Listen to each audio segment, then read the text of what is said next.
Watermelon, Citrullus lanatus. History: watermelon, or Citrullus lanatus in scientific name, is believed to have originated in southern Africa over 4,000 years ago. It was cultivated in ancient Egypt and later introduced to Europe by the Romans. Today, watermelon is grown worldwide and is one of the most popular fruit. So, botanical description. So, watermelon is a vining annual plant with large lobe leaves and long hairy stem. So, makabantay man dyan mo aning watermelon bitaw kay mura siya og kalabasa nga tanom, which is hait-hait ang iyahang balagon na ay mga buhok-buhok. The fruit is a type of berry with a smooth rind and juicy sweet flesh. So, iyahang fruit daw kay mo isa siya sa klase sa mga berry. So, di ba? Berry siya pero dako kay siya, no? So, watermelons come in various shapes, sizes, and colors including round, oval, and elongated, with flesh that red, pink, yellow, or orange. So kaning red is daghan kini siya diri sa tua, pero kaning pink, yellow, or orange so wala ta kabalo no nga kung aha ni makita ni mga mananapa basta kay diri sa tua, which is daghan kay ta og kanang red nga watermelon. So watermelon is typically grown in warm climates with well-drained soil. So kasagaran ani mga watermelon is mutubo ni siya sa mga kanang lamig nga lugar. O kanang syempre kanang well-drained nga yuta para nindot iyang tubo. Farmers use various techniques such as trellises or mulching to support the veins and retain moisture.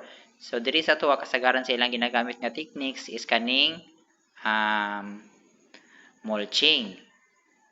Some popular watermelon varieties include sugar baby. So kung naay sugar mommy, naay sugar daddy, napoy sugar baby. So a compact sweet variety with a small fruit size. So gamay ra ni iyahang fruit size compare sa ubang watermelon. So Charleston Gray, a classic elongated variety with a gray-green rind. So Crimson Sweet, a popular variety with sweet and red flesh. So iyahang color sa unod is red ra gihapon ni siya. So Yellow Dal, a variety with yellow flesh and sweet honey-like flavor. So Yellow Dal is yellow iyahang color and then tamis kayo siya, simpre honey-like flavor daw.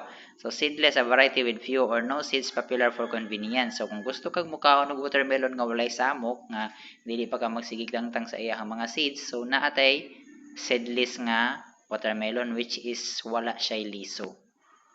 So products that use watermelon, so fresh fruit, syempre. Number 2, juice and smoothies. Wala pa ka try aning juice nga watermelon o kaning smoothies. Pero naa gyud ni siya. So salads and desserts, watermelon sorbet and ice cream. So naapod ni siya kaning ice cream nga watermelon. Then watermelon based beverage like watermelon agua fresca. Number 6 is cosmetic products. So naapod ni siya, example ana mga lip tint, kanang mga lotion, naapod ni siya yung mga watermelon nga flavor. So nutritional value. So dato ni siya sa low ni siya sa calories. So naara ni sa mga 30 calories per cup. So high in water content, syempre daghan kay siya tubig, rich in vitamin C and A. Good source of potassium and magnesium. Contains antioxidants like lycopene. So kasagaran aning lycopene is maayo ni siya sa imuhang mata. So other interesting facts. So 1, watermelon is a good source of hydration due to its high water content. So naa ka sa lugar nga kanang example kanang siklista ka, kanang bikers, naa ka sa lugar nga which is nahugdan na jud ka kanang tubig sa imong tumbler and then naay watermelon. So pwede ra jud kay kamukha og watermelon para may naa kay naay tubig imong lawas ug dili ka ma-dehydrate.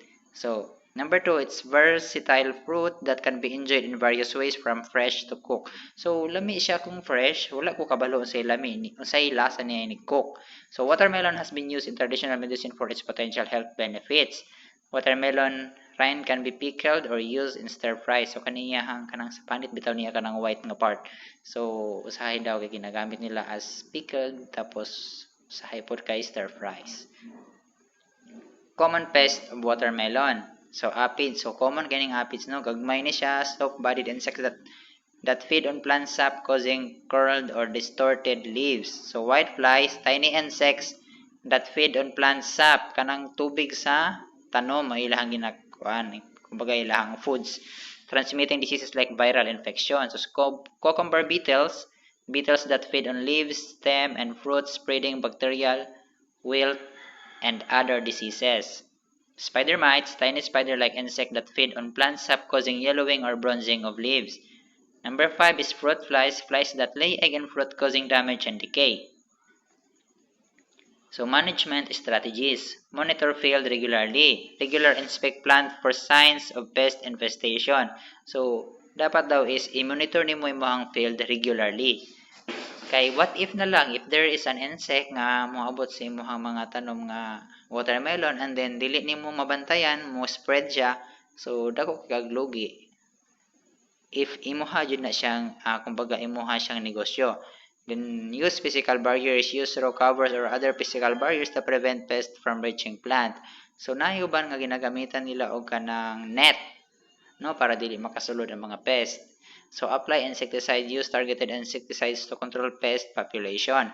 So pwede gihapon ta mo gamit og pesticide pero dili siya as in nga generalized nga mamatay tanang insect. Kay naa man pud ginatawag nga mga good insect nga mopatay sa mga bad nga insect. So practice good sanitation, remove weeds and infested plants to prevent pest spread. So practice good sanitation. So mangibot jud kag sagbot kay if daghan kayo og mga weeds na imuhang area, so possible na diha mag nest or mamugad ang mga pest nga moatake sa imong mga tanom nga watermelon.